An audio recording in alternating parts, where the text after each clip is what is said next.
Mr. Gibbs here with theboxingvoice.com in association with FightHype, here with Momma Woodley. How are you? I'm incredibly well. Thanks for asking. Well, thank you for giving me the opportunity to interview you. I hear you're quite a star. I don't know if you know it. No, I'm all right. So I seen you reacting. I was eavesdropping, being a little bit nosy, doing my job, and I seen you reacting to a new video that came out in reference to your son and Jake Paul. It looks like Jake's fan base is a little bit worried for him after seeing the footage. Well, they need to have confidence in him. He's not a slouch. I mean, he talks a lot, but I contribute that to his age, the things that he says. But this dude is a fighter, and Tyron's taking him very seriously, and they should too, especially if they're fans. Believe in him. Stand on it. Now, I also overheard you saying that you wouldn't be surprised if they called and asked Mr. Woodley to take it a little bit lightly on Jake. Well, I wouldn't be surprised. And I told him that because he got to go home to his kids. They watch Disney. They like Jake.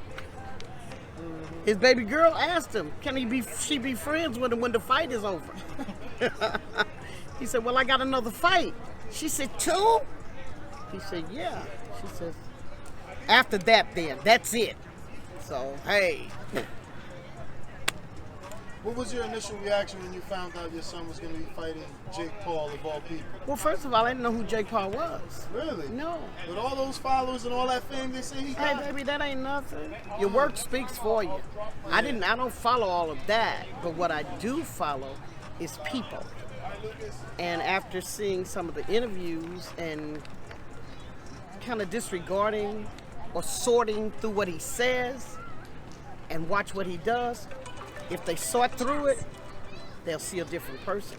They will see a man that's a grown man, knows what he wants, knows what he's doing. And when he get in that cage, that ring with Tyron, he's a man. He's a grown man. He don't get no groaner. He may be mature, but he's not going to get any groaner than he is. And he's getting in that ring with another man. And I know he's taking it serious. I know he is. What did you think of Jake's fight with Ben Askren, his last fight out? I didn't really watch it. I caught the highlights of it. That was a clean knockout.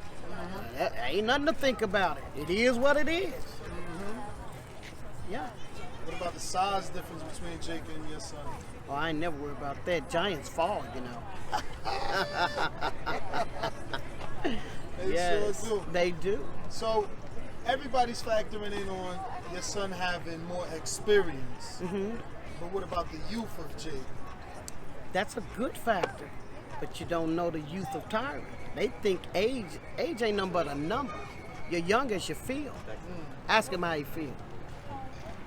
I can tell you, he's taking this thing serious. Does he understand the seriousness, I guess, in losing to a YouTuber? Or has Jake already crossed over? And, a loss to Jake isn't that big a deal when you consider his brother going 8 rounds with Floyd. I mean, to me, that's the problem. When people go the distance, they get a fanfare. We ain't worried about no distance. We talking about fighting. Come in there to fight. Don't come in there to do no distancing. Fight. Because you can bet your bottom dollar. He's going to fight because he better. Simple.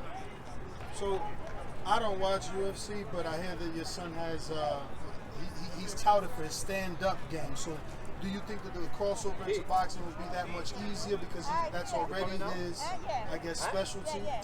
But this was one of his long-lost dreams that I didn't allow him to do. I didn't allow him to box. I didn't allow him to fight. That's what he wanted to do. He didn't want to wrestle. He knew nothing about MMA. He just wanted to box, but I didn't want him to do that. So give me your prediction.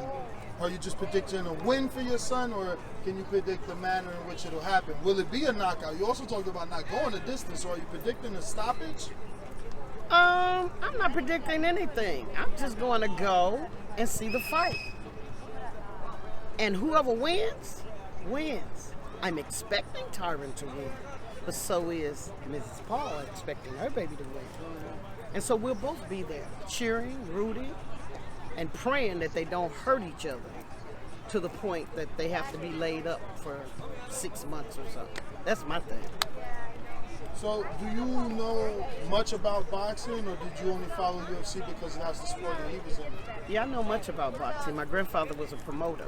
Oh, what was his name? John Edwards in St. Louis, and he went to Philly. Back then, Muhammad Ali was Cassius Clay, one of the fights he promoted in St. Louis. Oh, wow. Oh, yeah. We got pictures with Sonny Liston, but I never told my son because I didn't want my son to box. Why not? I just didn't. I didn't. I wanted him to go to college and do something different than that. But he was a natural. My boss came to me. I was a nanny for Senator Kit Bond's family. Art and Amelia Bond is who I worked for. He begged me to let Tyron wrestle because he was a natural, and I said no. And his wife said, Deborah, he's not going to stop. Just give it a go. He was practicing with Tyron, and I didn't know. And turns out, it was just what he said. So who are some of the boxers you like to watch? Do you watch any current boxers now? Of course I like. I like Floyd Mayweather. Mike Tyson was one of my favorite fighters. As you know, I always watch him. He was always so humble when he started, and all that. You know, I mean, I just loved it. And I told Tyron when he told me he was gonna do MMA, I'm like, what is that? I didn't know what it was. I said, you better sit down somewhere. You're gonna look across the ring and you're gonna be facing Mike Tyson. He said, Mom, Mike Tyson don't do this. I said, oh, go on, boy. So I just have to support him. Yeah. Well, thank you for the time. I appreciate it, and wish you and your son the best of luck. I thank you. Thank you.